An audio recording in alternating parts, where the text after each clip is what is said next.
You're tuned in to the Foxboro BeatCast, a podcast for Patriots fans by Patriots fans. And here's your host, Kaleb McChesney.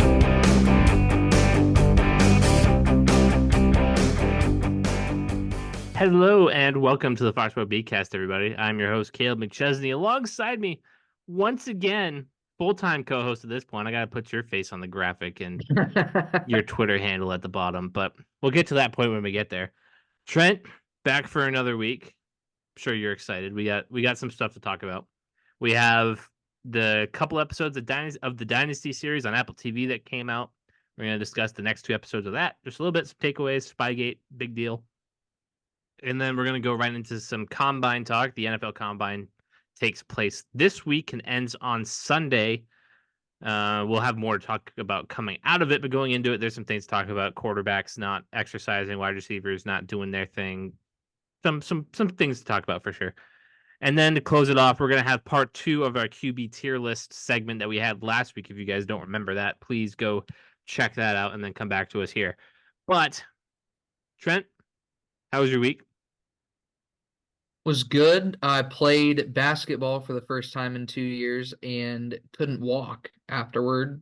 I was about to say, you didn't get hurt? I stretched everything but my back before we played, and you can probably guess what was hurting after that. I'm just now starting to fully get over it, but I was hobbling around my house for the last day and a half. Dude, I couldn't imagine playing basketball now. Like I probably haven't done too much athletic things since like COVID. Yeah, pretty much. And yeah, I couldn't imagine just like doing anything more than just playing catch at this point. Like I run a route and I'm winded. Pretty much. Look like Packers Mercedes Lewis out there. You know, the second run of the Saints Jimmy Graham, just old, slow, tall. Yeah. That's it. But enough of that. Let's talk about some players who actually can play. Not yet, because we still have some old stuff to talk about. The Dynasty. The last 2 episodes came out. A lot of hot takes on the internet this week about it. Some things I want to get into, some things that I have my own personal thoughts about. But Trent, let's just go right to you on this. The last 2 episodes, I'm sure you got around to watching them. What was your kind of takeaways from the last 2 episodes that we saw? Obviously, they talked about winning the Super Bowl, that first one, rushing through the next 2, and then going right into the Spygate scandal of 2007, then ending the episode with the loss against the Giants, the first one, 2007.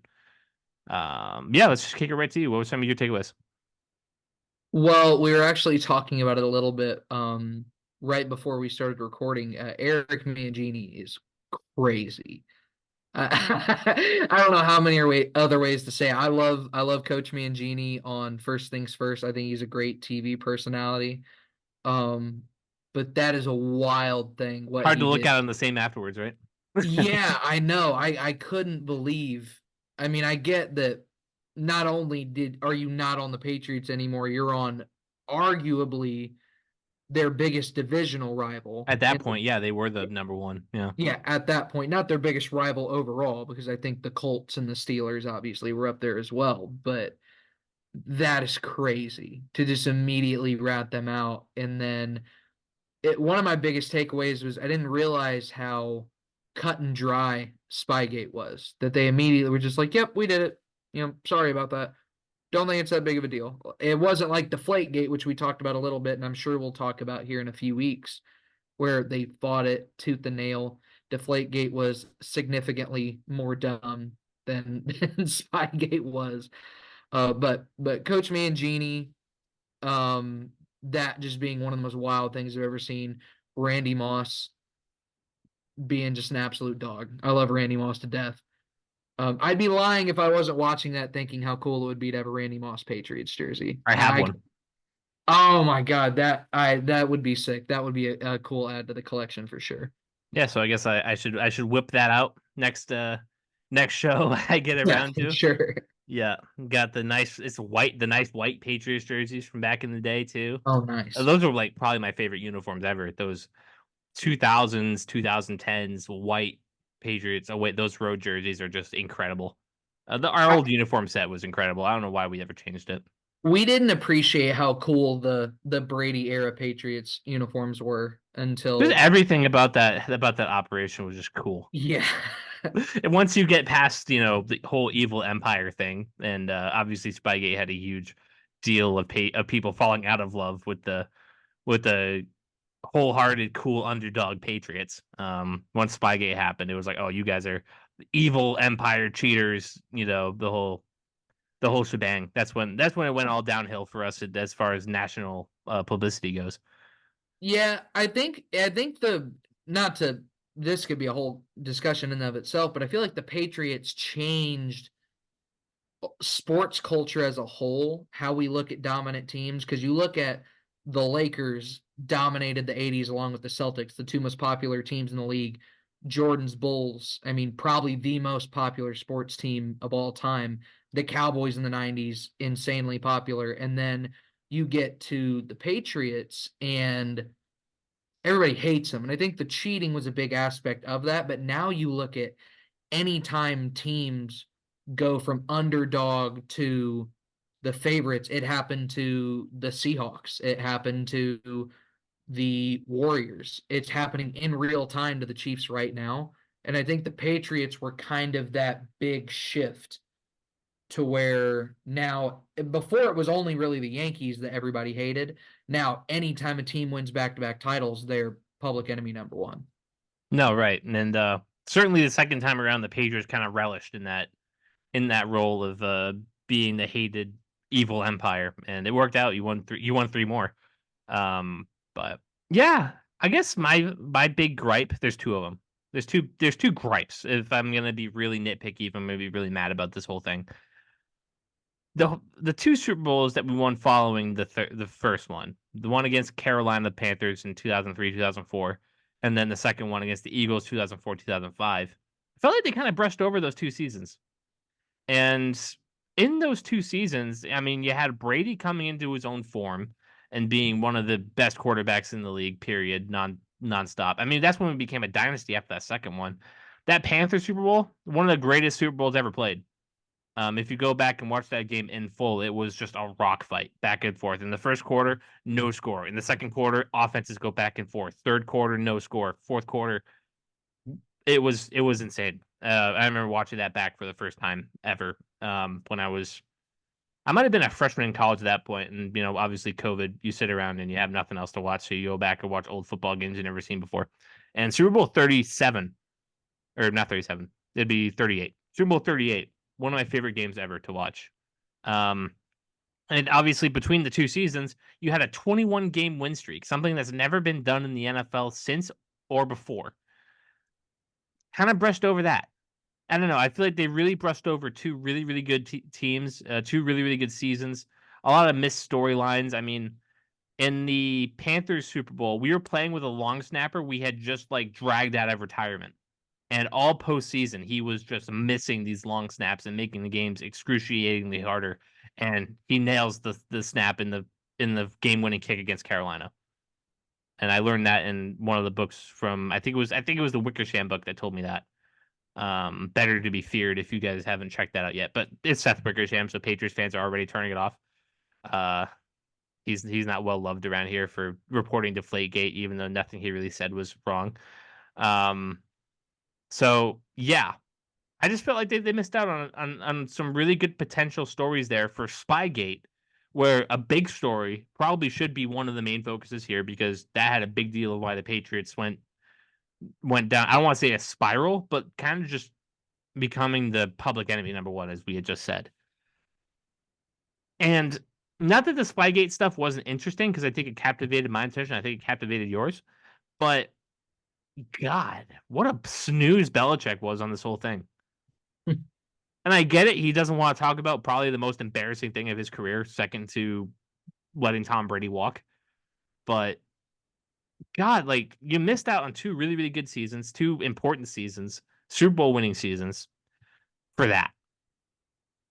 I don't know. It felt like a weird transition. I don't know. I know you feel a little differently on glossing over those 2 years, but I hope I maybe have swayed you a little bit.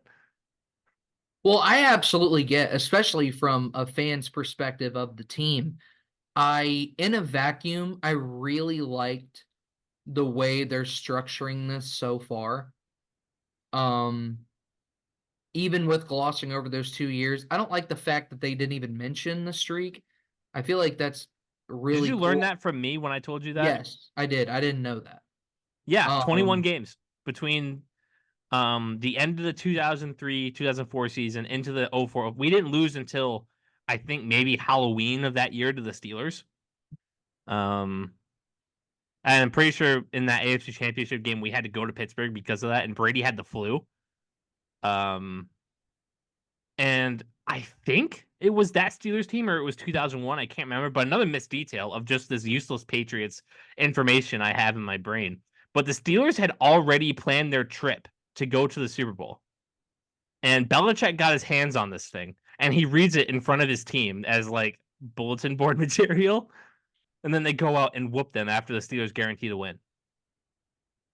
I don't know. A lot of underrated stories that just never got heard in this documentary. And I get it. Like I've heard that story from the America's Game series that the NFL Network does for each yeah. Super Bowl winner. The first three for the Patriots, excellent. Some of the best football content I've ever indulged. But yeah, a lot of fun stories just missed out. I mean, the signing of Rodney Harrison, one of the most pivotal players that came in 2003 to help win us a Super Bowl. Lawyer Malloy gets pissed and he's traded to Buffalo. Another Oh, key element yeah. just gone.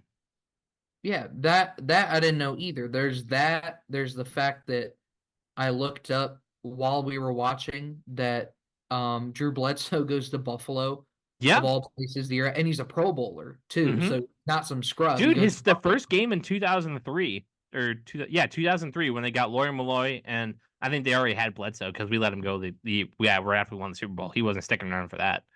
But literally the first game in 2003, they whooped us 31-0. And then we did this How, like and then we did the that's same crazy. thing. We did the same thing at the end of that year. We won 31-0 in Gillette in like the last week of the year.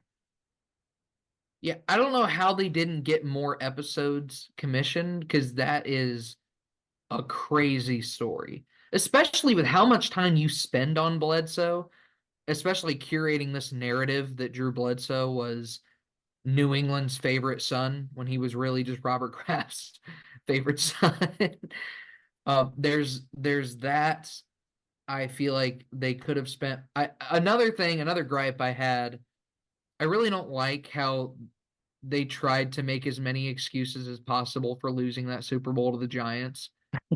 Oh, Tom's ankle was hurt. Oh, the paparazzi's following him. Oh, the media has Listen, fake stories out on the this. Patriots might have been 18-0 at that point, but those two playoff games were bad.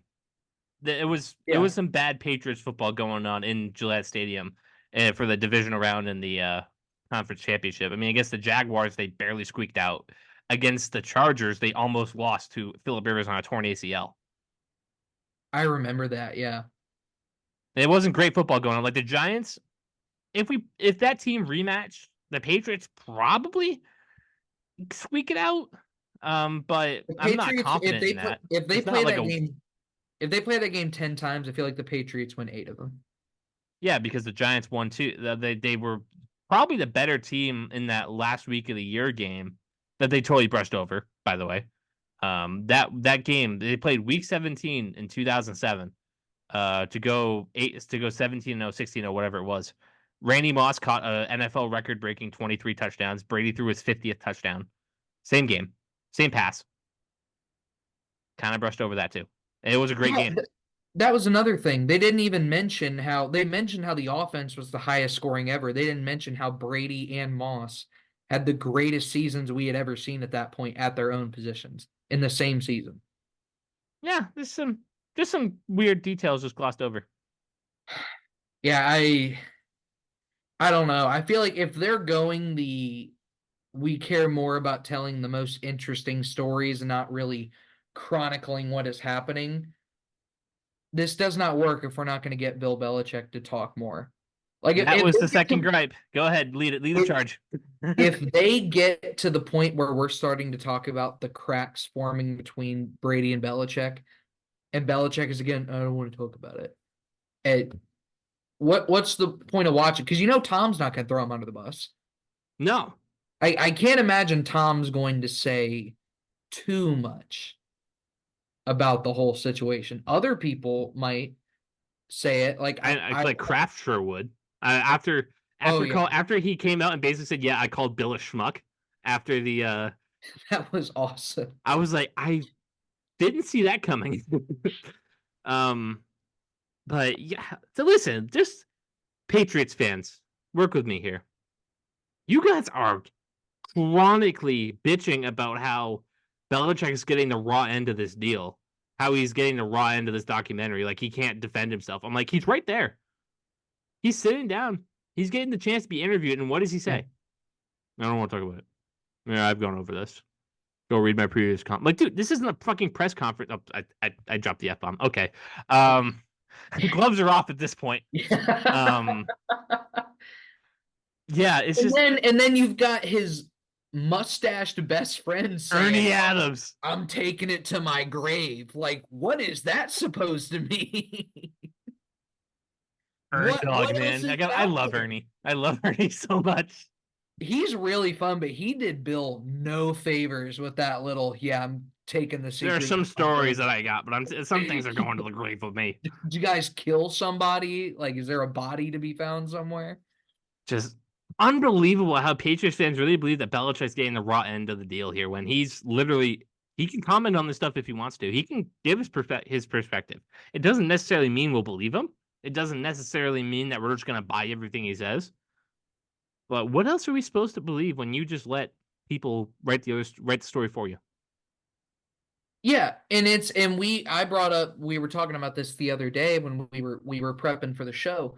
It's not a situation like The Last Dance and Jerry Krause, where Jerry Krause is dead, literally cannot defend himself, and Michael Jordan, Phil Jackson, Scottie Pippen, you name who else, is calling him a worthless scumbag who did nothing. Excuse me. It's not a situation like that. This is Bill's chance to defend himself.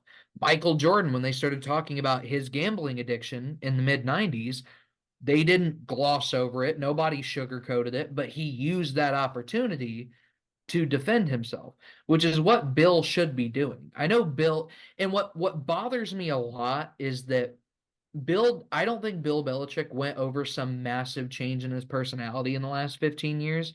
Because on the NFL 100 show, he was old school Bill talking like super charismatic. Dude, if you get Bill on the right subject, he'll go on for days and he's fun. Yeah, exactly. He's trying to keep up this shtick that, oh, well, we're on to Cincinnati, we're too cool. We're not worried about that. That's in the past. Like, we don't care, bro. Just talk about it.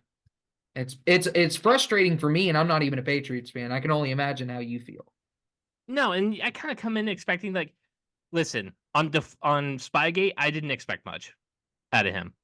Like he doesn't like talking about things he got absolutely embarrassed on. But going back to when they won the first Super Bowl, and they're talking about how Bill Belichick gave Lawyer Malloy the big room because he was complaining.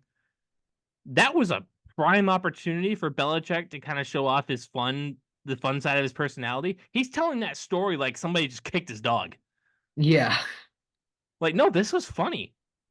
This was entertaining. That was a good story. I hadn't heard that one before. Yeah. And he's just like, yeah, the room didn't matter to me, so I just gave it to the lawyer, and wasn't a big deal. And I'm like, come on, Bill, give me something. Maybe listen. Maybe he just doesn't want to do it for Kraft's little program. Maybe he's got some beef with Kraft because the Kraft media group that they have, they own this documentary. Oh. So maybe Bill's trying to be stick it to him. It's just as dumb, but I don't know. Maybe we'll get a Belichick documentary from like NFL Films or like something that some place that Bill really like respects and loves. Like he did the Football Life where they just followed him around for the whole season in 2009, 2009. God. One other thing that I wish he would open up on is in the coming episodes. You know the story about Wes Welker and Rex Ryan. West goes into this press conference. It was ahead of a playoff game against the Jets in 2010. We lost the game, but ahead of the game, Wes Welker is making a bunch of foot fetish jokes because it had come out that Rex Ryan had a foot fetish. So Wes Welker goes up on this. I'll send you the link later. And he goes, yeah, we just got to be good little foot soldiers. We got to get off on the right foot. And, he's got quick feet. And like Wes Welker does that for like 5 minutes in this press conference. And Belichick benches him for like the opening series. Yeah. We lose the game, by the way. Yeah.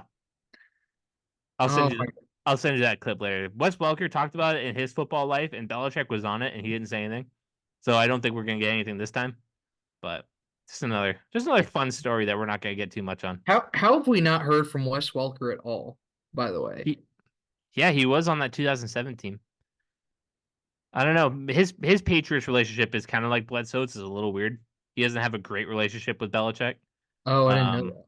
So, well, I mean, now that makes more sense after what you just said. But. Yeah, so when he went and signed with Denver in 2013, during that contract negotiation, Bill was like, "Okay, you go out and find a deal and come back to me and see if we can match it."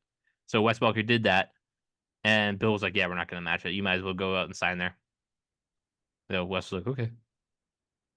Yeah, and then obviously getting benched after the foot fetish thing probably didn't help things either. But, yeah. Hopefully we see Wes Welker soon. I know we're gonna get Gronk in the next episode. They're gonna talk about that Hernandez thing. That's gonna be. I've heard that's a deep segment from people who have already seen it. So maybe Bill opens up there about Hernandez. I don't know. Maybe he'll talk about how he knew he was a gangbanger when he drafted him. Maybe he'll talk about that. Yeah, I know it from day one, but Kraft twisted my arm, so I took him. Shows I'm always right. He's always wrong. Yeah. All right, Trent. This one's going to be kind of your operation. The NFL Combine in your backyard coming up this week. 25 minutes away. I'm sure you got some things you want to talk about as far as that goes.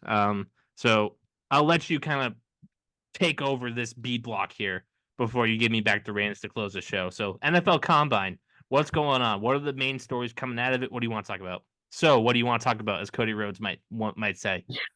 What do you want to talk about?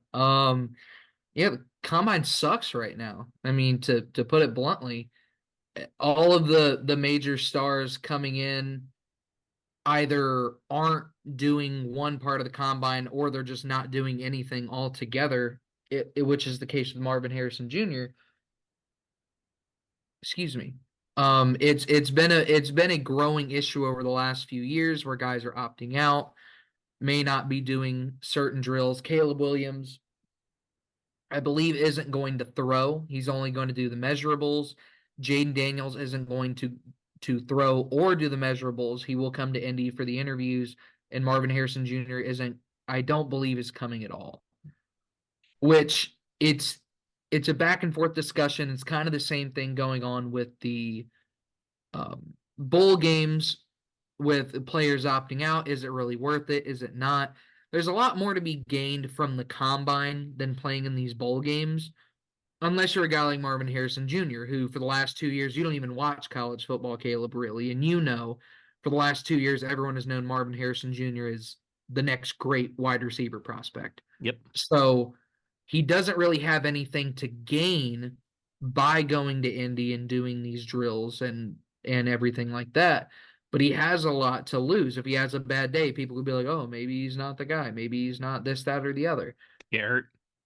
Yeah, he could get hurt. I think that's one of the weaker excuses because they're not playing a game. I mean, they're going to be lifting some weights and running really fast, and that's it. Unless you're going to wrap yourself up in bubble wrap until the draft, not doing the Combine because you're worried about getting hurt is dumb to me. But I don't think that's the reason why these guys aren't doing it, because it's such a low percentage chance to get hurt just working out that it doesn't really matter. Some guys have committed. JJ McCarthy has said he's doing it all. Measurables, throwing. It's another guy. I'm sure that when we get more into the draft, I'll be talking about JJ McCarthy a lot more. But it does stink. I think personally, I think it should be mandated that these guys do the measurables and do the drills and everything, just in the sense that you're not really risking getting hurt. And all you're doing is trying to smoke screen these teams that are going to draft you. And I don't really think that's fair to, and maybe this is my selfish point of view because I'm going to be going to the combine this Saturday, for the first time.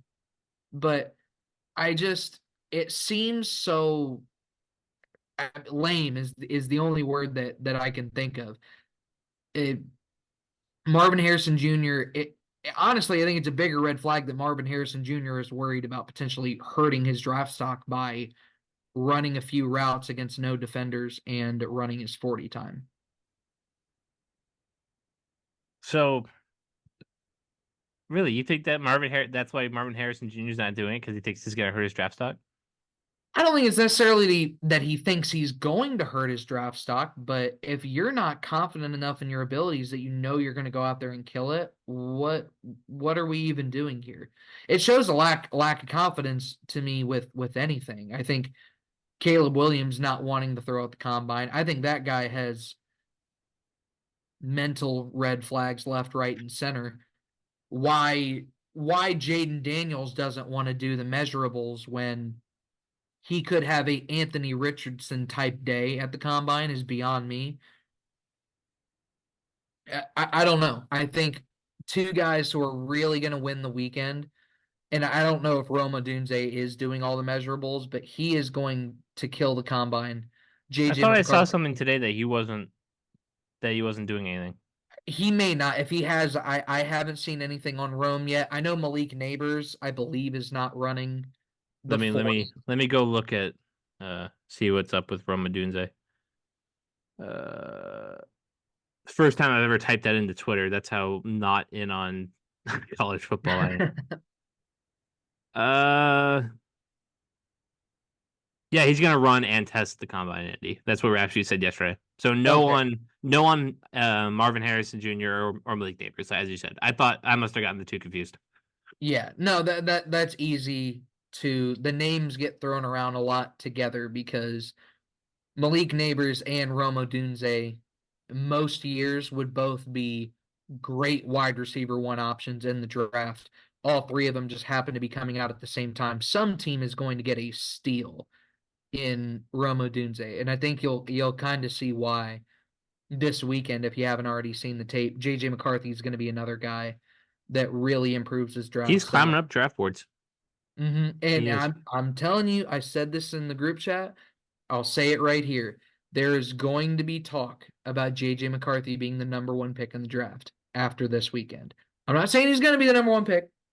I'm not saying I think he's going to go number one in Chicago, but people are going to say, do we trust? I think this is what I think about JJ McCarthy. He has the highest floor of any of these quarterbacks. I can say that confidently. Kaleb Williams has, outside of maybe Jaden Daniels, the highest ceiling in the draft, but I think his floor is out of the league in 4 years. His floor is Johnny Manziel. I Even if think it's young. Listen, I think Kaleb Williams is infinitely more talented than Manziel was, but that's the attitude's there. The Oh yeah, attitude's there. I think he is too. I think talent wise, there's no reason Kaleb Williams, other than his own mental, can't be one of the 5 best quarterbacks in the league. It's those Jaden USC Daniels, quarterbacks, man. Something about them. Something about USC quarterbacks. something about Lincoln Riley quarterbacks. So for me, with combine opt-outs, I don't really care. Listen, if you have a great pro day and you do everything you're supposed to do on your pro day, listen, I know that numbers can be fudged or whatever on the pro days and whatever. I don't need the raw numbers really. I don't need the raw athleticism numbers for me to really justify taking a pick or not. I kind of look at you on the field and say, okay, you can do what I kind of need you to do, or kind of want to go somewhere else. Sure, some people who might be smarter than me look at those combine numbers and can get something out of it. I can't. I don't know what I'm looking at. Like, oh, he has a nice broad jump. What does that do for me? I don't know. Just the combine has never meant a whole lot to me. Maybe it's more for the offensive lineman, the defensive lineman, kind of the more gritty positions. But as far as a wide receiver or a quarterback, I don't know what I'm going to get out of that. For like, what does the combine do for me as a quarterback prospect or as a wide receiver prospect for a team that's looking to draft one of those two, as the Patriots are? Well, I think it can do a lot. I think Anthony Richardson is a perfect example of that. He was heading into the combine a fringe first round type guy, then has the best combine day we've ever seen from a quarterback, and he ends up being a top 5 pick. So I think you see a lot because just watching film in college can be really misleading. Zach Wilson, I think, is a perfect example of that because talent isn't the same. The talent around you isn't the same. So the combine is the first chance everybody gets to grade everybody on the same exact scale, even if it's not an exact science, because you can be the most athletic guy in the world and be a terrible player at any position you have. Looking at you, N'Keal Harry. Well, and that's I think part of what goes into it. I get that Caleb Williams thinks he's going to be the first overall pick no matter what, doesn't need to. Marvin Harrison Jr. the same thing. I thought Malik Neighbors had a chance to possibly at least start a conversation of being drafted ahead of Marvin Harrison Jr. But if he's not going to do it himself, doesn't really matter. Do you think if this becomes like a chronic issue, like for this year, next year, the year after that they might just like do away with the NFL Combine? I can't imagine that they do away with it altogether because it matters a lot for any guy who's not a guaranteed top 15 pick. The combine matters a lot. You don't see anybody else. I mean, JJ McCarthy is probably going to be a top 10 pick, almost definitely going to be a top 15 pick at this point. Mm-hmm. He's doing everything because he has a chance to move up even higher. Caleb Williams, at worst, if he does nothing from now until draft day at the end of He's April, a top 5 pick. exactly, he's going to be a top 5 pick. I would be shocked if he falls past 2 or 3. I can't imagine Washington passes him up. No, if especially with Kingsbury being there now. dude, they're gonna take a flashy quarterback, whether it's Williams or it's Daniels. I think it's between those two. I really do. Yeah, I don't But think May is going second. that's more of a mock draft conversation. I think the Yeah. combine itself, I think it almost provides more for teams in the sense of getting together and having the trade conversation without having the trade conversation. Mm-hmm. Because the Patriots and the Vikings, this has been a story for all week, and we'll go over it a little bit next week when we get more details after the combine. That the Vikings and the Patriots have talked about trading 3 and 11 for future stuff, like kind of like mirroring that Houston Arizona trade. So you're looking like I have 3 heads, but this is a story. JJ McCarthy is going to be a Minnesota Viking if that happens. Or it's Drake May, or it's Jaden Daniels. Who knows? Jaden Daniels, I think, is going to go second. Well, I guess they hired Josh McCown today, who was his high school coach, Drake Mays. Drake Mays? Oh, maybe not then. I don't know. Yeah. I personally don't see Drake May over JJ McCarthy. I don't get the thought process behind that, but I'm obviously not the most unbiased person in the world when it comes to that. So, But yeah, this is where the combine is where a lot of deals happen that we don't know about for the next like week or two. I think it provides a lot of value there because it has every NFL GM, every NFL scout all in the same place talking business, agents talking business, without actually talking business because they don't want to get proven for tampering. yeah. And then, like we said, the guys who blow up, another big one was DK Metcalf, who wasn't really on anybody's radar as a top flight wide receiver prospect, destroys the combine. The Colts famously picked Paris Campbell over DK Metcalf, and I Hey, that's not as embarrassing as what we did. No, but oh my Egg god, on our face with that one. yeah. 2019 draft is by far my least favorite draft that we've ever had. Is that the Cole Strange draft? No, that's N'Keal Harry. N'Keal Harry. Was Johan Williams in that draft? Who else was in there? Jarrett Stidham, I think, was in that draft. Oh. Some other busts in there. 2019 was a bad year. Chase Winovich was in there. Hey, go blue. We don't talk bad about Chase. He sucked here.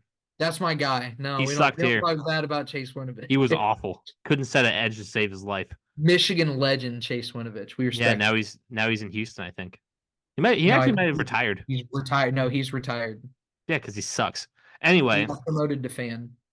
yes, but we'll have more to talk about from the combine after next week. Maybe we'll have a trade happen. Who knows? Maybe Mac Jones won't be on this team anymore. What All are you right. gonna trade him for? Some sunflower seeds? Yes, unironically, a conditional 7th round pick and a bag of Cheetos. All right. So we have part 2 of our QB tier list. In part 1, we ranked the quarterbacks that played at least 4 games or whatever it was last year. We ranked them, we tiered them, we showed you what we thought. This is part of a broader conversation that we had leading into this. It was comparing quarterbacks from 2014, that kind of era, to now, a decade ago to now. Is the quarterback play better? Is it worse? Why is it that way? What are some of the key takeaways that we can have? And we thought a good way to do this exercise was to put them in a tier list. And then we look at this tier list and we kind of think, we look at it and we make a conclusion from there. So obviously last week we took away the top 16 and we threw in the top 16 from 10 years ago and we built a tier list. You can't find it because it's single use for our use only. If you're going to want to do it, you put in the work just like I did. Okay. So let's just get right to it. As you can see, there are 32 quarterbacks, 16 from each era. You can obviously see one repeat in Matt Stafford. You got babyface Matt Stafford over here, and then you got old man Matthew Stafford over there. He's slipping down a lot. Holy crap. Yeah, I like to call that Fat Matt Stafford. I think that's what I called it earlier. Matthew Stafford, yeah. And obviously we got Tom Brady in there, Peyton Manning, along with younger guys like Jordan Love, Lamar Jackson, on and on and on. Top 16 from each era. Let's just get right into it, Trent. Let's talk about it. Dak Prescott, we're going to start off right there, hot and heavy. Maybe the most polarizing quarterback on this list. I think B tier's a good spot for him. I don't know. I almost want to circle back to Dak. You want to circle back to Dak? Yeah, I kind of want to fill out the rest of it. Well, see, I wanted to hit you with a hard one early, but just not gonna let me do that. We could. I mean, Dak is another guy. It depends on how much we're valuing the playoff aspect of it. Because as far as regular season goes, there's not many guys on this list better than Dak has been. Dak is pushing 5,000 yards every single year. He's outside of last year, almost always had a great touchdown interception ratio. He takes care of the ball until he gets to the playoffs, and then he's a turnover machine. So actually, you know what? We talked about this earlier. We need to fill out the TBDs first. Yeah, let's do that first. So CJ Stroud obviously just had a really good year one. We'll see what he becomes later.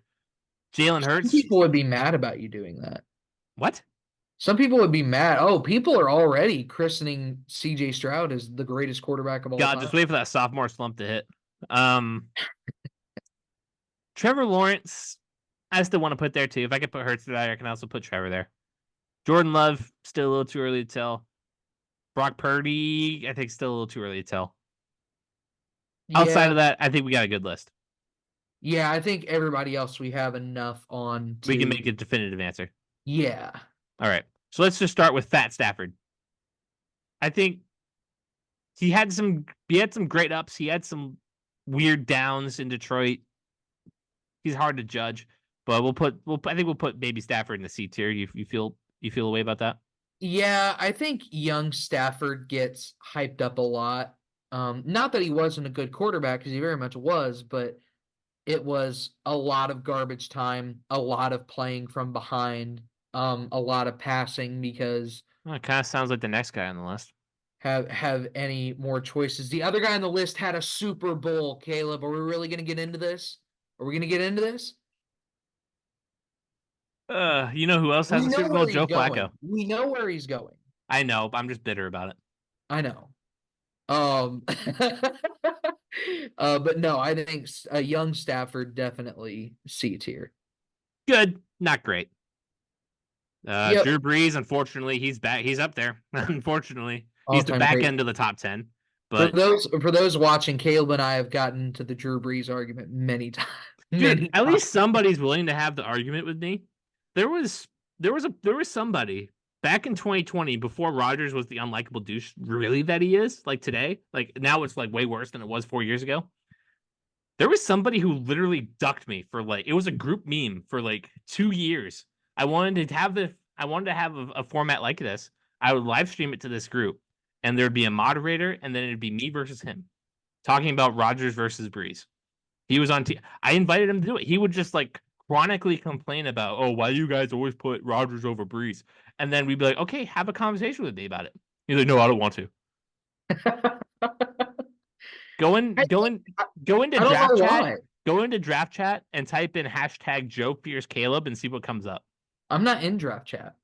Yes, you are. Unless you mean the group. Unless you The mean the group. group. The group. Oh, I thought you meant like a group chat. Okay. No, go in there and look up the hashtag Joe Fierce Caleb and see the things that comes up. Okay, I will. Up next, Jared Goff, same boat as Fat Stafford.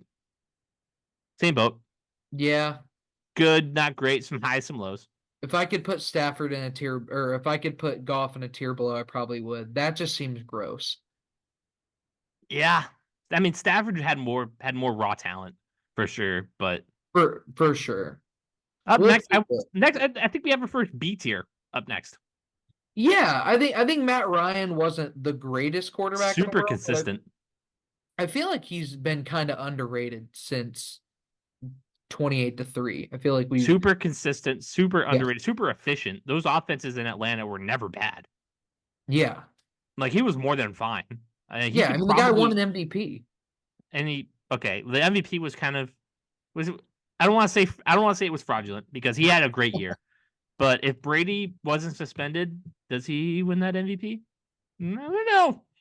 Brady had a great interception touchdown ratio. If he didn't miss 4 games, I mean, who knows what those stats would have been. Yeah, and clearly that's all they care about because they just couldn't give enough of them to Aaron Rodgers. I mean, it's ridiculous. But Up next, Tom Brady, the GOAT. I know we've been called Brady bashers on this podcast. We've been bashing yeah, Brady. We've been pumping Mahomes' tires a little bit too much for these Patriots fans. yeah, which I don't get why. Look, Tom Brady is, and look, I feel like between the two of us, I've been kind of the Brady defender. Yeah, well, because I can't stand Patriots fans. That- You don't have to interact with them as much as I do, Trent. That's fair. That's fair. If you could see the discourse as often as I do, you would see why I'm so frustrated. Like they are just putting up this defense of they're fighting ghosts about this whole this whole Patrick Mahomes Tom Brady thing. Anybody who's already saying that Mahomes has surpassed Brady on the legacy board isn't worth taking seriously. Yet the Yeah. Patriots fans fight them at every single turn. They do. Every single time that there's a chance to just like glaze Brady, they're gonna do it. Like they don't even need a valiant threat. Like we know what Brady is. We don't need to hear it 100 times. Like Well, I will, I'm sick of the defense. I am. Like get over it. well, I will say in their defense, slightly in their defense, when you have a guy who means so much to a city, and in the case of New England, a geographical area, I guess. I mean, it's Jesus Christ and it's Tom Brady. Yeah, right. So I Honestly, in get some cases, Brady's over Jesus. that. He might be for a lot of people. And if you come to Indianapolis and I'm pretty negative as far as Colts fans go on Peyton Manning, you say something bad about Larry Bird, Reggie Miller, and Peyton Manning. People will fight you on the side of the street if you try and say something Oh, bad about Patriots fans won't fight you. They'll just whine and cry and post on Twitter. Babies. People will fight you around here about some Reggie Miller. It is not a joke. Maybe Patriots fans just need to get out of their bubble. Like they need to travel to Indianapolis and have a discussion. They do. It's also spoiled brat syndrome. It's, oh no, we have 6 Super Bowls. We have the greatest quarterback of all time. It's just not enough, you know. I do think that's also a part of it. Yeah, but Patriots fans, get off my neck. That's basically the gist of the story here. Nobody's being unfair to Brady here. We're just saying that Mahomes is on pace. Do what you will, and we don't think he needs 7. And a lot of people say he can't be the GOAT because he didn't beat Brady in that one Super Bowl where his offensive line was decimated. Even if the Chiefs were at full strength in the Buccaneers killed him. Guess what? Tom Brady didn't play defense. And Patrick Mahomes didn't play defense. So that's a whole conversation in and of itself. Again, I'm going to try not to say that anymore, but I think the idea of quarterback head to head is the dumbest thing we talk about in sports. Yeah, I It's mean, some ridiculous. cases are more relevant than others, but most of the time, it's not relevant. Yeah, it's like when you look when they did it for Peyton and Brady that whole time. It's like, yeah, Peyton's offensive weapons were insane, much better than what Brady had. Look at the defenses in comparison to what the Yeah, Colts Peyton never had really top 10 defenses like that. Yeah, which is weird because I mean, it's I think going he to had two. I think he had two, and he won the Super Bowl both times.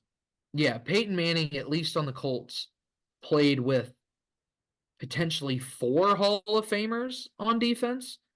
Yeah, 2006 was one of the years I think that he had a top 10 defense. I think it was 06 or 09.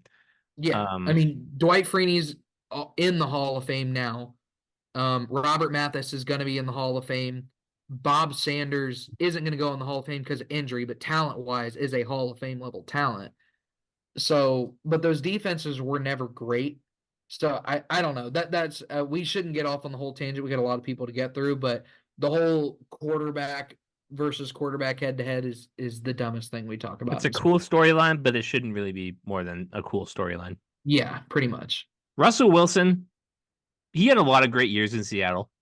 Solid B tier. I was kind of leaning A. Oh. I was kind of leaning A because a lot of those Seattle teams were really, really good. They should have won more Super Bowls. They really should have. They should have made more of that, but Seattle wasn't bad until 2020, 2021. They didn't ever fall off that rocker. I mean, Russell Wilson was consistently, as much as I give him crap, he was consistently in that top 5 to 10 quarterbacks every single year up until he had the thumb injury in 2020 or 2021. Yeah, I mean, I could see Russ. I mean, I'm not opposed to putting Russ in A tier if you feel strongly about it. I think he's high B, low A for sure. He has a Super Bowl. I'll give him the A. I'll give him the A. I will. Kirk Cousins, B. Solid B. A lot of a lot of consistent years. A lot of consistent years. A lot of great years. What? Yeah. I'm putting him there. I am. For why? Because he's been super, super consistent. He's not holding the Vikings back in any sense, fashion, or form. Other than the playoffs. What playoff loss is his fault? I mean, I'm not saying any of them are necessarily directly his fault, but he's not I think if he had Julio Jones in his prime, he's basically Matt Ryan. I wouldn't go. Yeah, I would go there. He was putting up 5,000 yards in Washington with Santana Moss as his wide receiver one. Give me a break. Pierre Garcon. Washed up Pierre Garcon. First off, respect. Washed up Pierre Garcon. I was about to say, respect Pierre Garcon. Jordan Reed was his tight end one. He had Deshaun Jackson. I don't know. Kirk's a solid B. I don't like it. Okay, you can not like the aesthetic. I think if we're putting Kirk in B tier, then we should put Fat Stafford in B tier too. I don't know, Jim. I don't know how many times Stafford made the playoffs with Megatron. Yeah, but I mean, he didn't have much on those. I mean, obviously he had Megatron, but Kirk wasn't making the playoffs in Washington. Yeah, he did. Did he? Are we counting the year that RG3 was the quarterback? Nope. In 2015 or 2016, Washington made the playoffs with him. Yeah. Yeah. Went head to head with Aaron Rodgers and lost. But they did. I 100% right hand to God. The commander, the R words back then, they made the playoffs with Kirk Cousins. Well, making the playoffs is one thing, but Stafford was making the playoffs too, and obviously Stafford had Calvin Johnson. He made it twice. Okay, I think 2014 and 2016. Right. We're talking about a tier list with Super Bowl champions, multi-time MVPs. I think putting Kirk Cousins a tier below a perennial MVP candidate, Super Bowl champion, and Russell Wilson, and on the same tier as as multi-time. I mean, shoot, how many times did the Falcons go to the NFC title game with Matt Ryan? Like 3 or 4 times. 2012, 2016. That was it. Was Yeah. that it? I felt 20, like they went at 2012 and least one more 2016. time. Not that I could think of. Okay. 2012 they had Gonzalez, I think. Gonzalez, Roddy White, and Julio in his Yeah. rookie year. I think they made it that year. And then Madden 12 2016 legend Roddy White, by the way. in That's fine. 2016 they lost to us, and that was it. Yeah. But we're putting him on the same tier as an MVP type guy. He has one And MVP, and as I said, who knows if he actually has that MVP if Brady's able to play all 16 games. look, and he might not. Rodgers was hurt In that year, I think. Kirk has never been in the MVP conversation, and Kirk has played the last He two was this seasons year till he popped his Achilles. on bad teams that weren't winning games. He wasn't really in the MVP conversation. The Vikings were horrible. They were just putting up a lot of points because They were getting better. They were getting better, but they weren't. It wasn't anything marginal. The defense was horrible, and obviously it's not on Kirk. But Kirk, if we're gonna knock Stafford for not winning with Calvin Johnson, I mean, Kirk wasn't winning with Justin Jefferson either. Yeah, that defense was really bad last year. The Ed Donishell defense. And all the defenses were pretty bad with Matt Stafford too. I don't know. If you feel that strongly about it, we can leave Kirk there. I think putting Kirk anything above C tier is disgusting. Yeah, I think you feel a lot stronger than I do. Yeah, I think he is. But I'm gonna reserve that right to make a call later. If you do what I think you're gonna do, I'm gonna be really upset. I don't know what you think I'm gonna do. We'll wait. If it comes up, if it doesn't come up, I'll say it after. But Peyton, we're gonna put him right there. We're gonna put him ahead of Breeze. You're going to hell, by the way. For what? The Broncos Peyton Manning picture. You're going to hell. 2014, he was a different going Bronco. to hell. 2012, 2013, 2014, 2015, he was a Bronco. What do you want me to do? You hell. I don't care. Hell.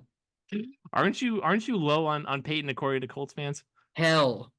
He's still a Colt. God, I hate that we even acknowledge, outside of the year he broke all the records, I hate that we even acknowledge Peyton Manning as a Bronco. It disgusts me. Makes my skin crawl. Even though we let him go. It was it's an Ursay thing, yeah. Which he made the right decision, but I don't know. Fuck. Kaepernick, he was great for that. As we looked in the stats, we thought he was a lot greater than he was. Cap's a weird one, especially within the context of this conversation. I'm throwing him in C tier because it was just there wasn't a ton there. I mean, he was really good the 2 years. Yeah, and then it was a harsh decline after his first injury. But when he was healthy, he was really good.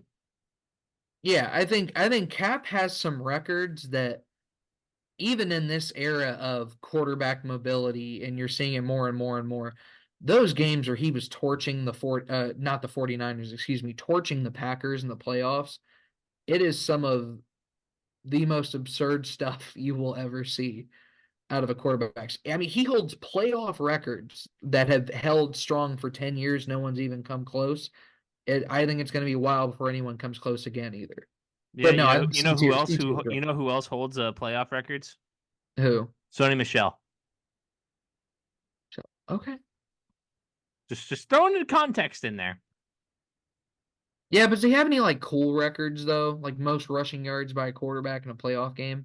He probably has the most rushing yards and rush touchdowns of a playoff run of a running back. I think it's up there. I think he had the most, or it was by a rookie. I don't remember what it was, but had to be by a rookie because I feel like that's somebody fact check me on that later. Jamie, check that. Yeah. Rodgers, right up there, all time great. Yep. And just for aesthetic purposes, I'm putting him above Breeze just so I can have something to gloat about. Lamar Jackson, B tier. Whoa. B tier. Whoa. Yeah, win a Super Bowl and you can join the Russell Wilson Club. If he had a defense like the Legion of Boom, he would have won a Super Bowl. Well, he doesn't, so he's got to prove it to me. He's got to prove it to me. A unanimous MVP. Yeah. I don't. If we're doing this off Super Bowl wins, I don't know if I like going off that at all. Where are you about to put Cam Newton? B tier. He'd be borderline C because of the injuries. It's kind of like a Cap situation, but Cam Newton stuck around a lot longer. Oh, I would solidly put Cam in B tier. I would also solidly put Lamar in A tier too, though. Yeah. I So mean, Lamar is probably one of the 15 best quarterbacks ever.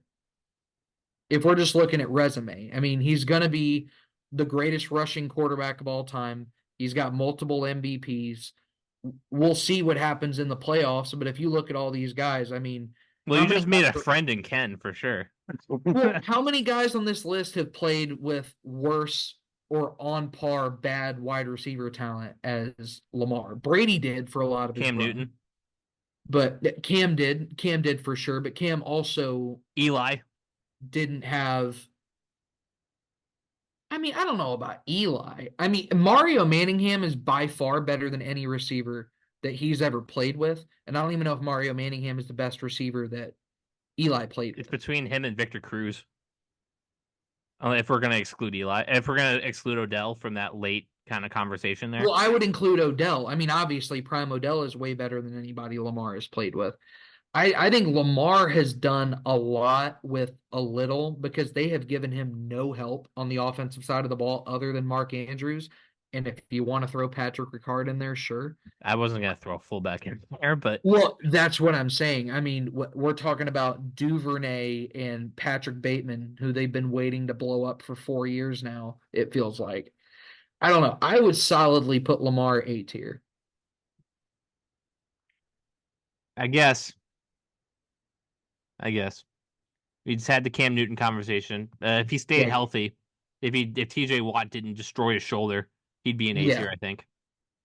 Cam had all-time great potential. It was just a lot of unfortunate stuff. He's another guy, if he would have had better talent, who knows, but Tua is backline C tier. He was one of the fringe guys on the cutoff. yeah. But QB play in 2024 doesn't have a lot of names. Doesn't have a ton of names. Phil Rivers, B tier. Yeah, probably high B, low A, I would say for Phil Rivers. Don't know if I'd even go that far, to tell you the truth. Really? What did he do? What has Phil I mean, Rivers done, really? if we're gonna, I mean, I don't know. I Look, don't he had really like Antonio Gates and LaDainian Tomlinson. Didn't do jack. that was also young Philip Rivers, though. I mean, by the time Rivers really hit his prime and was in his stride, those guys were gone. I Yes, mean, we had Bush Keenan was Allen. Oh, God. Antonio Gates was still in his prime for another when he was young. Antonio Gates was still around. He was there till 2016, 2017 ish. Yeah, but Antonio Gates wasn't Antonio Gates for a good little while. I mean, he hung around way longer than he needed to. And Keenan Allen's great, don't get me wrong, but if we're comparing Keenan Allen to some of the guys the other guys had, I don't know. Listen, I I think like Phil Rivers, but B tier. I'm fine with B tier. I just think it's important, like when we look at wins, especially when you look at that 2014 era, every year you had to go through, you know, Peyton Manning, Ben Roethlisberger, Tom Brady, Andrew Luck. I'm sure I know we're gonna get to Andrew I'm Luck. not. I'm not gonna. I don't think I'm gonna be as hostile on Luck as you think I am. Okay. But I think Phil did pretty well. I mean, Phil had He had multiple longevity. He did, but yeah, he had a lot of longevity. He had multiple wins over Peyton Manning and the Colts in those playoffs, especially those really good 2006 to 2010 Colts teams. He had multiple wins over them. I don't have a problem with Phil being high B, but I also, if we decided on A tier, I wouldn't have any problem putting Phil in A tier either. no, I'd strangle you if you put him in A tier. I really like B tier is where he belongs. I think confidently. Okay, that's fair. Herbert has B tier, A tier talent, but a C tier resume. Yep. I Good. almost want to put Herbert in TBD.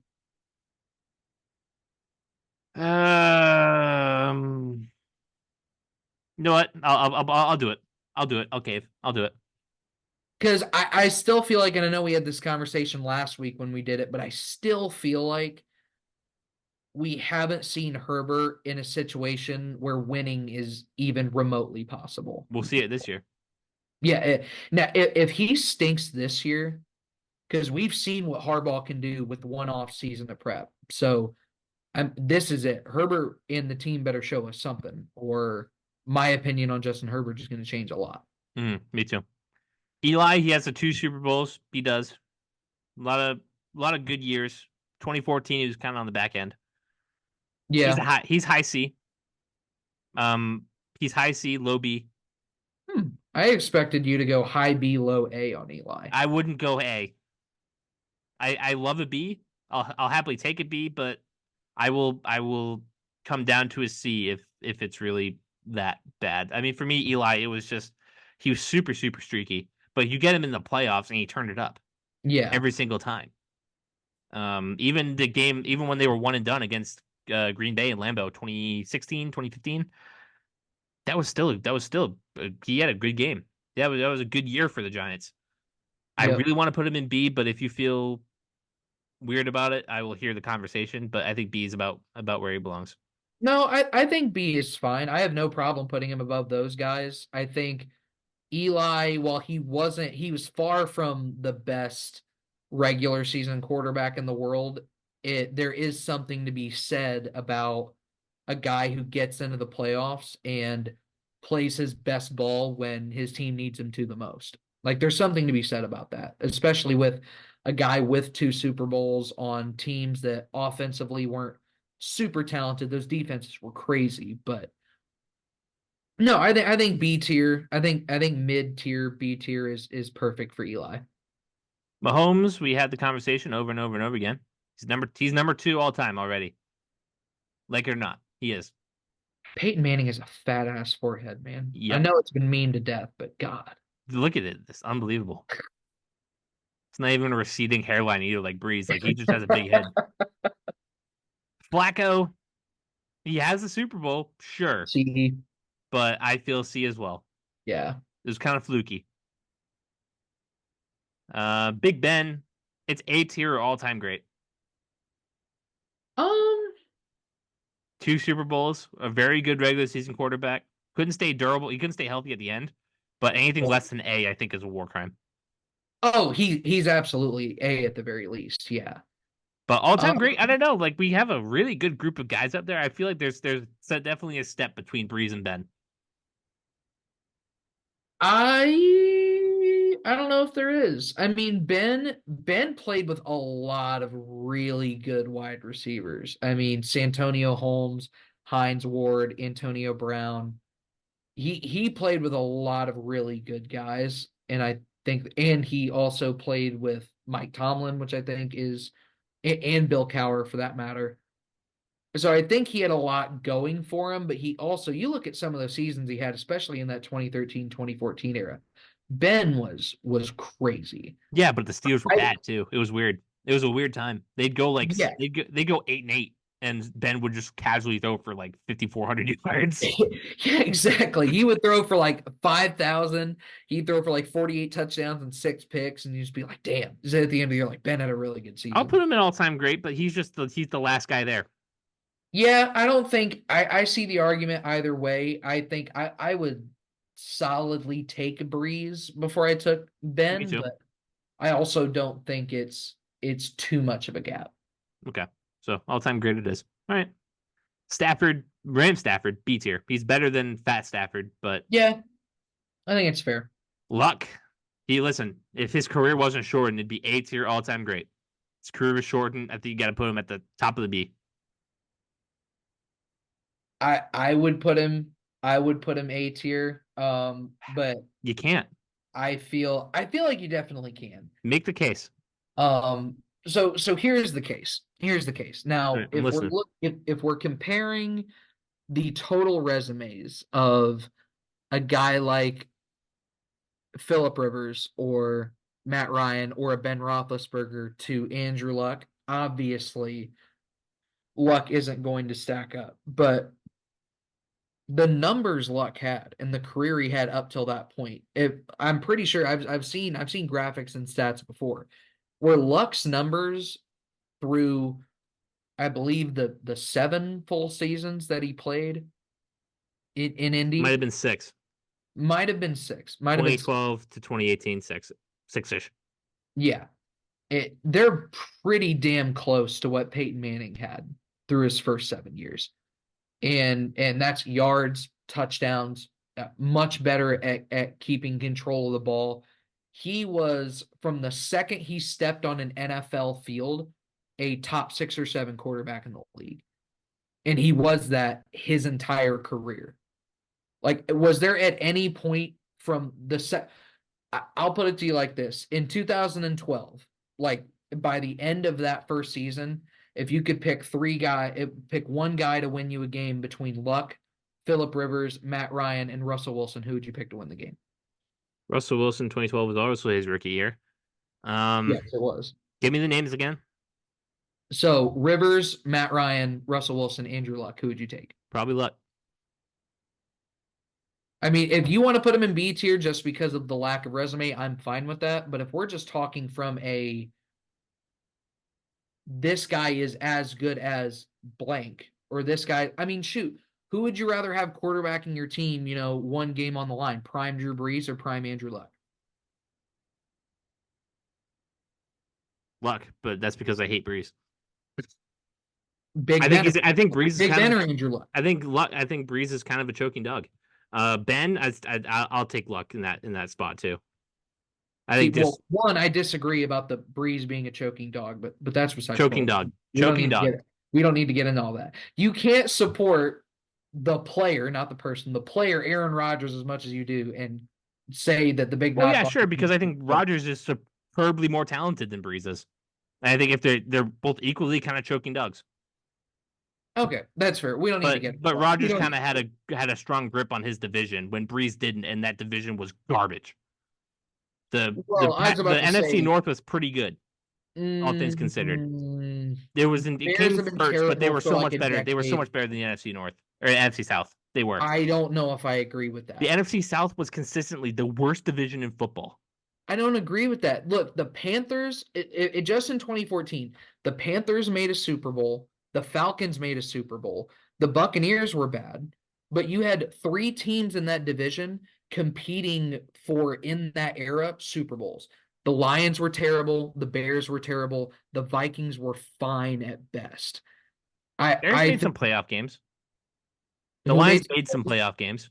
Yeah, they made some playoff games and never won any. They were always sneaking in. Listen, how many times did the Packers win the division at 7-8-1? They didn't, but they weren't winning the division at 7-8-1 because they were smoking the division because the division was terrible. I mean, are you going to tell me that? I mean, like I said, the Panthers went to a Super Bowl. They won a conference title. The Falcons won a conference title. The Saints won a Super Bowl.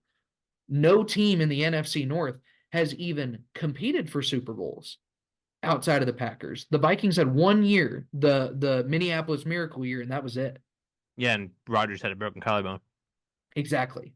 All right, maybe that's a discussion we need to have all the standings lined up year by year and really sink our teeth into it. But Luck B tier for the lack of resume. I think that's where it goes. As long as we acknowledge that Luck at his prime is better than Roethlisberger and Brees. In that era, yeah. Brees in his prime and Ben in his prime versus Luck in his prime. I think that's a real conversation. I do. To me, that's enough to put him in A tier, but I understand putting him in B tier. Yeah, because we have to operate in reality, unfortunately. Unfortunately. These things did happen, and these things did not happen, and these things could have happened.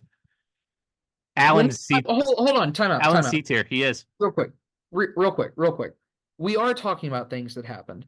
I am not going off this list comparing resume to resume because it's not really fair to compare resumes of, like, in the list. It's not fair to compare the resume of, like, Tom Brady to a resume of a guy like Josh Allen who's been playing in the league for like 5 years. You know what I mean?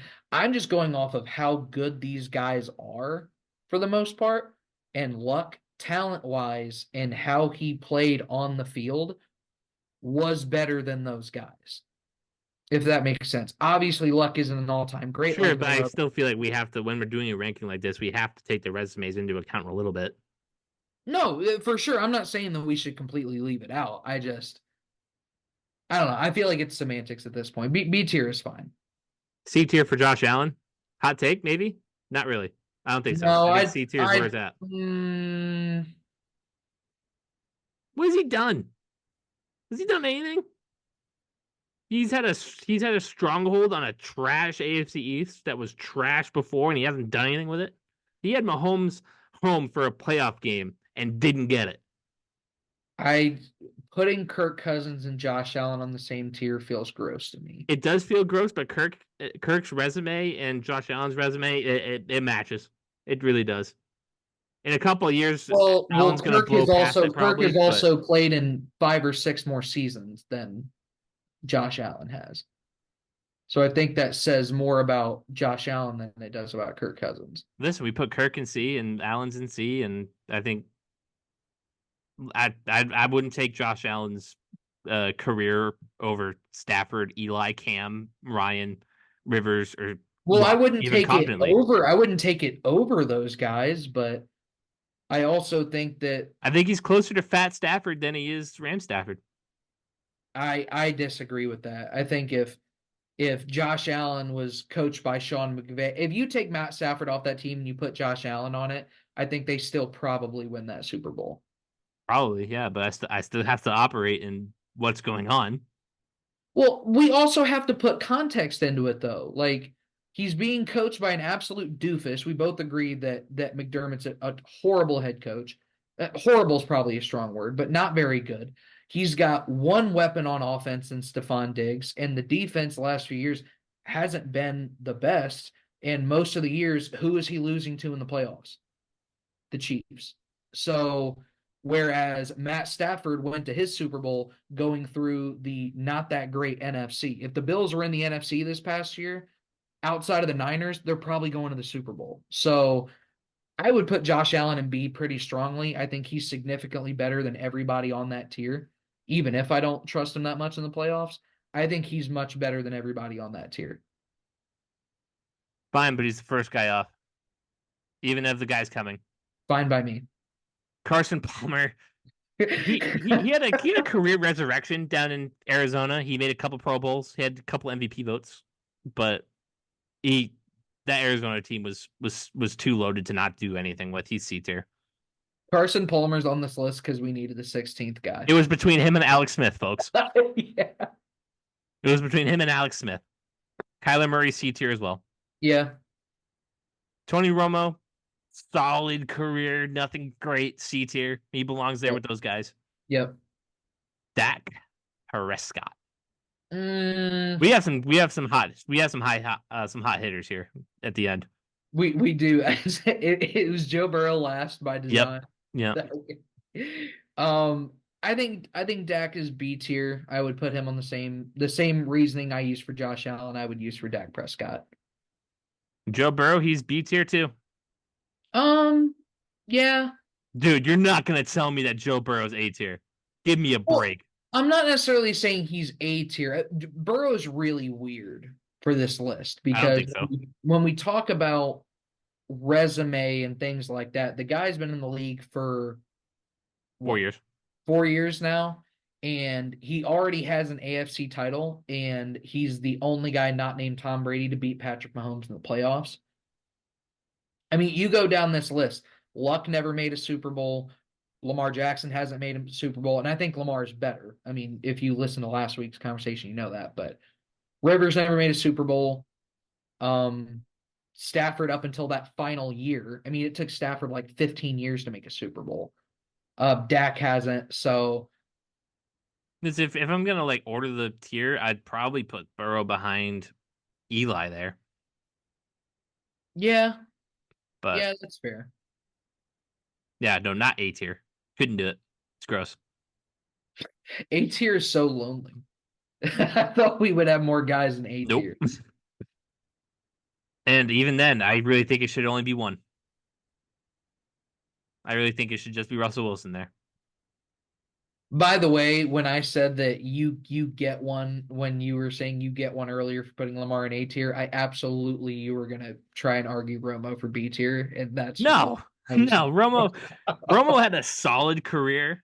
He was more than solid, but those Cowboys teams, they were too talented to do just only what they did. And again, Romo had some health issues, but there's your tiers, folks. We got Brady, Mahomes, Peyton, Rodgers, Breeze, and Big Ben in your all-time greats. In the A tier, just two: Russell Wilson in Seattle and Lamar Jackson. In the B tier, Andrew Luck, Phillip Rivers, Matt Ryan, MVP Cam Newton, Eli Manning, Joe Burrow, Matt Stafford, Dak Prescott, and Josh Allen. In the B. In the C, Kirk Cochains, Kirk Cousins, Fat Stafford in Detroit, Colin Kaepernick, Tony Romo, Joe Flacco, Jared Goff, Kyler Murray, Carson Palmer, and Tua. Ooh, if we could just remove him from this list, I think we have a pretty solid list. Yeah. And then the TBD, rookie CJ Stroud, Jalen Hurts, Justin Herbert, Trevor Lawrence, Jordan Love, and Brock Purdy, who if you maybe throw all of them, about 4 out of 5 of them would probably, or a strong majority of them would probably get thrown in the C tier. And then Yeah. you kind of just figure it out from there. But no, I think we did all right. I think we did too. And I think it just to kind of transition into the broader conversation we wanted to have about it is it's weird looking at it because I think we both agree that we look at Mahomes in this rarefied air the same way that we looked at Tom Brady during that era. I didn't. But well, not necessarily rarefied air. That's the wrong way to look at it. But Brady had to every single year compete for the title of best quarterback in the league with first ballot Hall of Famer Peyton Manning, Aaron Rodgers, Drew Brees, Ben Roethlisberger, Russell Wilson, and Andrew Luck, guys like that, and Phillip Rivers, no slouches either. There's nobody even close to Mahomes' level. I mean, Again, you had to fight me to put Lamar Jackson a tier under. yeah, I mean that's and he's the only one even close in my opinion. Like I think it goes Mahomes, Gap, Lamar, smaller gap, Everybody everybody. else. Yeah. And with then Brady, I mean every other year you could say this year Brady was the MVP, and then Peyton goes out with a reality TV star and Demaryius Thomas, RIP, breaks every quarterback record we've ever seen. Aaron Rodgers was having like 49-2 touchdown to interception ratio seasons. Perennial MVP candidate. Yeah, Breeze was throwing for 5,000 yards with bus drivers every single season. Hey, respect Marquise Colston. Respect Marquise Colston, yeah. And then we went pretty in depth on Big Ben as well. So I think at the top, it was absolutely better than it was in 2014, which is Now fun. why? Now here's the broader conversation as I kind of put us back into full screen here. Why is that? And I think I have an answer. Okay. I think the answer is, and Ken put this really well when he was in the conversation about. We'll have to get Ken on at some point again, but he was saying, well, you had a lot of established guys back then. You had Brees, who was already a 13-year vet, Brady, who was in for 14 years, Peyton at 16 years. Yeah, there was a lot of established. Russell Wilson he was a 2-year vet at that point, but we kind of opened it up a little bit. Yeah. To talk about him, he was established. Who outside of Mahomes and Lamar are really established guys? I mean, Joe Burrow is almost there. Allen is pretty much there, but we still think that there's more to him. The argument is they haven't really been given a fair chance to kind of make their own kind of ground. While in 2014, everybody had established themselves as who they were and all-time greats. Like we're in this transition period of quarterbacks and the handing over of the torch, if you will. But I don't know. The big question came from the comparing quarterback play from now until 10 years ago and thinking, is it better? Is it worse? I don't really know what to make of it, but I think the answer is it's unfair. The people have argued it's unfair to compare because of the position of these careers are in, but I don't know. I agree that I think Ken made a good point, but even then, even if you take away the guys who were established, if you were to pluck rookie year Andrew Luck and just put him in this season, I think we would both agree. Would we agree he'd be the second best quarterback in the league pretty clearly? Like if we threw him in today, yeah, like if we threw him in today's NFL, where would you rank him? just after his rookie year? Yeah. Made the playoffs.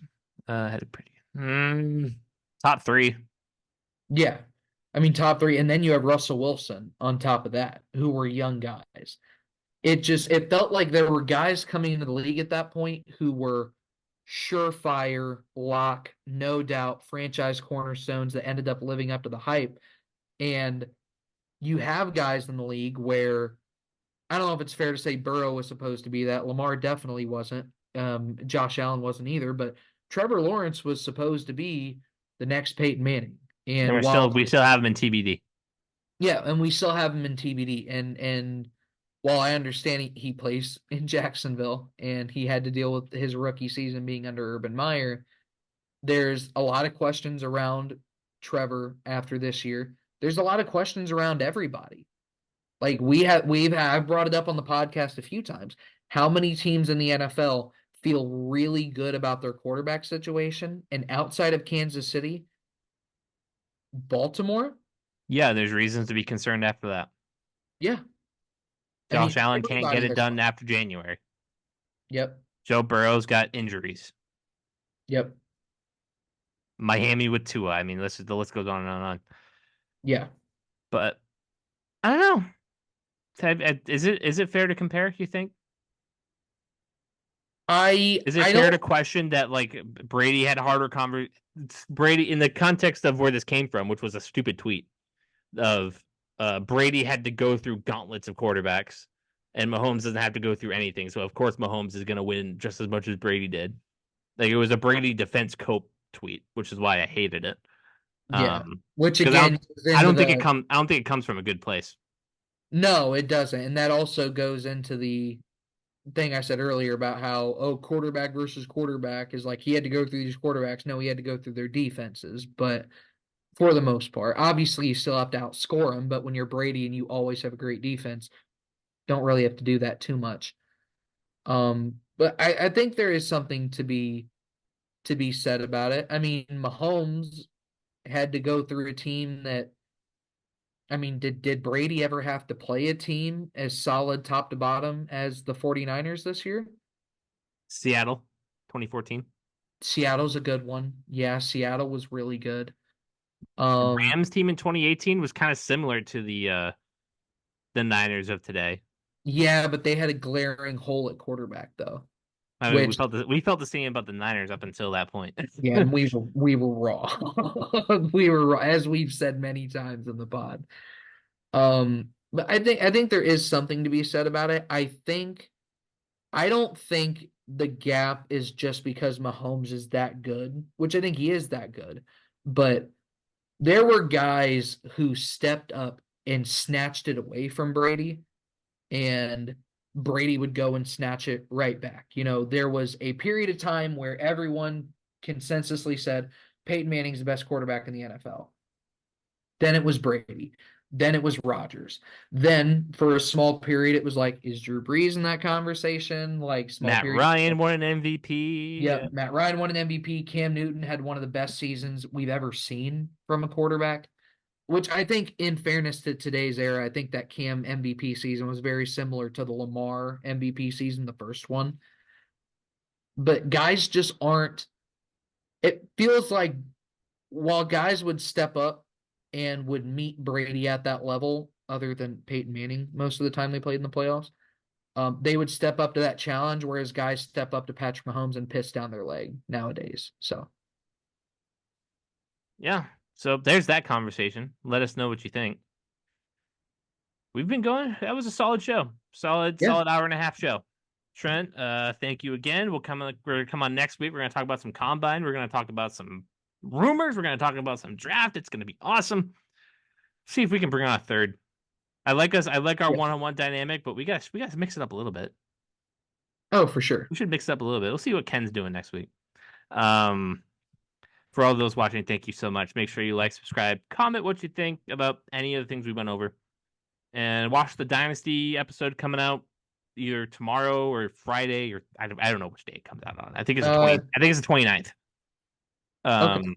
So watch that, and we will see you next week. Enjoy. Thanks for tuning in to this edition of the Foxboro BeatCast. Make sure you like and subscribe and follow us on Facebook and Instagram.